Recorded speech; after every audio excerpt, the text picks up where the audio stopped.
Well, we'll see if we get to that point. As I've said over and over again, it seems likely that we're headed towards a Joe Biden presidency, but the election's not over yet. Trump is contesting it. And whatever the probabilities may be, that's just reality. But in the event that Joe Biden is facing inauguration, he's very worried about something. Biden campaign reportedly worries inauguration could turn into a Trump MAGA rally.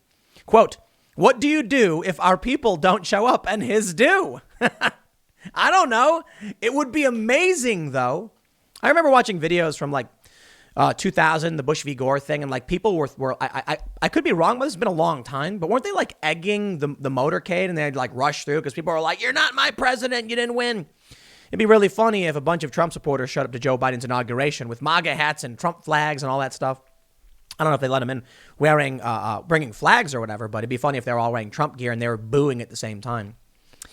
Just the News says some members of Joe Biden's campaign team are reportedly worried that Inauguration Day in Washington, D.C. might turn into a huge President Trump rally, similar to the maucous Make America Great events he held throughout his campaign. In a Daily Beast piece headlined, Biden world fears Trump will bring weird S to their inauguration. The liberal website says Biden supporters more worried about COVID-19 than Trump supporters might not attend, but MAGA supporters just might fill that void. Quote, inaugurals always require intricate planning. This one will be a really delicate dance to have that element of accessibility without risk. Steve Kerrigan, who served as CEO of the 2013 Presidential Inaugural Committee, told The Beast, I cannot see a president-elect Biden, like Trump, putting narcissism or ego ahead of the safety of the people. Yeah, what they're saying is to avoid the fact that Biden has no supporters and is probably he's going to be one of the least popular presidents. And I mean it. I'll explain in a second. They're gonna say, oh, COVID, oh, dark winter. We're going to have a private inauguration in the cellar. Go hide in your bunker, Joe. Least popular president. What I mean is Donald Trump has his haters, but Donald Trump has his fans, and a lot of them. Joe Biden, nothing. I mean, there are people who hate Joe Biden, but there's no Joe Biden fans. Come on, we know there aren't. So who's going to show up to a Joe Biden inauguration if they actually have one? Nobody.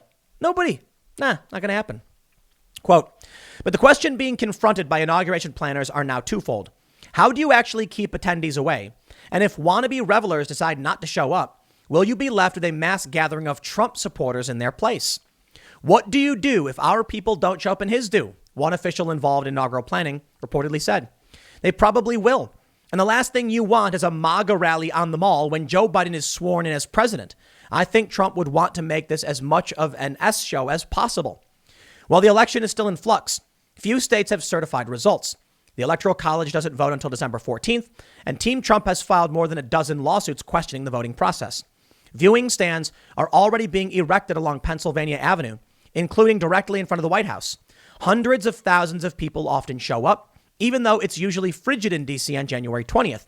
CNN said that appears to be on track again. Quote, judging by hotel bookings, the surge in COVID-19 cases won't keep people from attending the presidential inauguration in Washington, D.C., CNN wrote on Twitter. Several of D.C.'s signature hotels have already reached capacity for January 20th, and many of those that do still have vacancies are increasing their rates and enforcing minimum stay periods, CNN wrote, noting luxury hotels are already sold out. But budget hotels are also selling out fast. Every Holiday Inn in D.C. is sold out for Inauguration Day, with the closest rooms still available being in Alexandria, Virginia's Old Town. But it just so happens that Trump has his own hotel, too. The Beast wrote another story headlined, MAGA maniacs have Trump's D.C. hotel booked solid for his inauguration. His? Who are you talking about?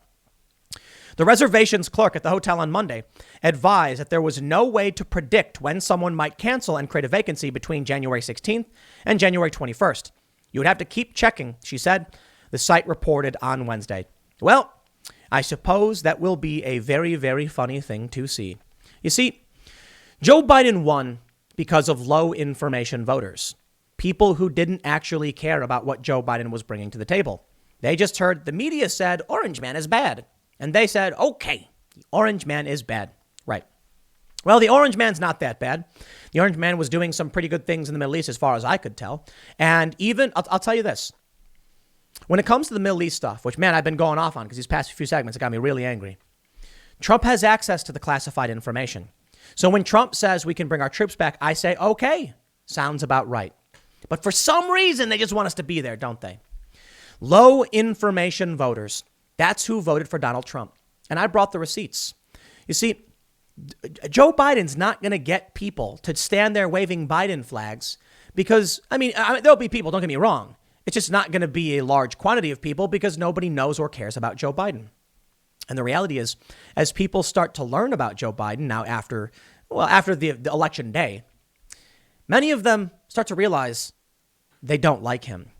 Case in point, from the Examiner, media's hiding of Hunter Biden scandal robbed Trump of clear win.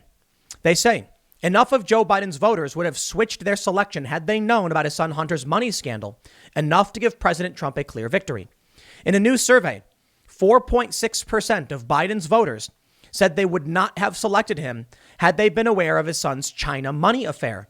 According to McLaughlin and Associates poll done for the Media Research Center, 36% of Biden voters were not aware of the scandal, and 13% of those said they would not have voted for Biden had they known. 13%.